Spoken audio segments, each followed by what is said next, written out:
जीवात्मा परमात्मा में जाकर के मिल गई। ध्यान में ठाकुर जी प्रकट हो गए, शरीर छूट गया और दिव्य ठाकुर जी की गति प्राप्त हो गई, अंग संग प्राप्त हो गया सखी को। सारी गोपियां अपने सब छोड़ छोड़ करके दौड़ी। जैसी भगवान के पास पहुंची, भगवान ने सबका स्वागतम वो महाभागा प्रियम किम करवाणि वः ब्रजस्याना मयम कच्चित् ब्रूतागमन कारणम। गोपियों ने जैसी पहुंची, भगवान ने कहा आओ सखियो आओ, स्वागतम वो महाभागा, आपका स्वागत है, बताओ मैं क्या करूं कि आप खुश हो जाओ। यहां क्यों आई हूं इतनी रात को, यहां आने का उद्देश्य क्या है। गोपियों ने कहा श्याम सुंदर आपने बुलाया, हम चली आई। भगवान ने कहा हम तो बांसुरी बजा रहे थे। देखो भगवान पहले बुलाते हैं और जब गोपियां आ जाती हैं तो कहते हैं क्यों आई हो। भगवान कहते हैं जाओ,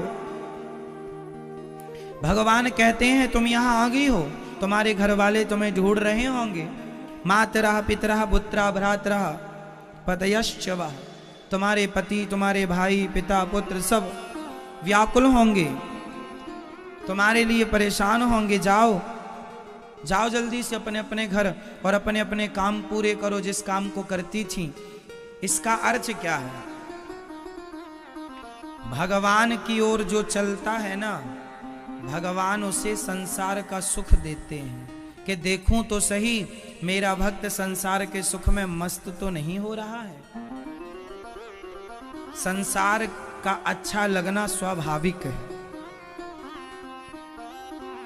संसार जैसे ही आप भगवान की तरफ चलते हैं, संसार के सुख आकर खड़े हो जाते हैं। भगवान अपने भक्त को सुख देते हैं, फिर दुख देते हैं। देखें तो सही हर कसौटी से, भाई आप कोई भी चीज बनाते हैं तो कसौटी में कस के देखते हैं कि ये कितना स्ट्रांग है, कितना पावरफुल है। भगवान अपने भक्तों को सुख दुख की कसौटी में कसकर देखते हैं कि सुख में मुझे भूला तो नहीं और दुख में आपा खोया तो नहीं। इसलिए सुख दुख को समान समझना चाहिए। सुख दुख हानि लाभ इन्हें एक समान दृष्टि से देखना चाहिए। हर हाल में प्रसन्न रहना चाहिए। हर हाल में क्या रहना चाहिए मेरी मां, जोर से बोलो, खुश रहना चाहिए। हानि लाभ जीवन मरण यश अपयश विधि हाथ सब भगवान के हाथ में है। आप प्रसन्न रहो। सुख दुख आपका कुछ बिगाड़ नहीं सकते। जीवन में जब सुख आए तो अभिमानी ना हो जाना। सुख आए तो भगवान को धन्यवाद कि प्रभु ये तेरी कृपा है जो मेरे पास है, और दुख आए तो घबराना मत, क्योंकि ये भी ठाकुर जी की कृपा है। ये सुख दुख ऐसे हैं जैसे दिन और रात है। अभी दिन है तो रात होगी कि नहीं। अब आप कहें जी रात ना हो, क्या संभव है। दिन के बाद रात ना हो ये संभव नहीं है। सुख के बाद दुख ना हो ये संभव नहीं है, और दुख के बाद सुख ना हो ये भी संभव नहीं है। दिन के बाद रात का होना स्वाभाविक है, और रात के बाद दिन का होना स्वाभाविक है। सुखी के बाद सुख के बाद दुख का होना स्वाभाविक है, और दुख के बाद सुख का होना स्वाभाविक है। हर हाल में आपको प्रसन्न रहना चाहिए। क्या रहना चाहिए, प्रसन्न रहना चाहिए।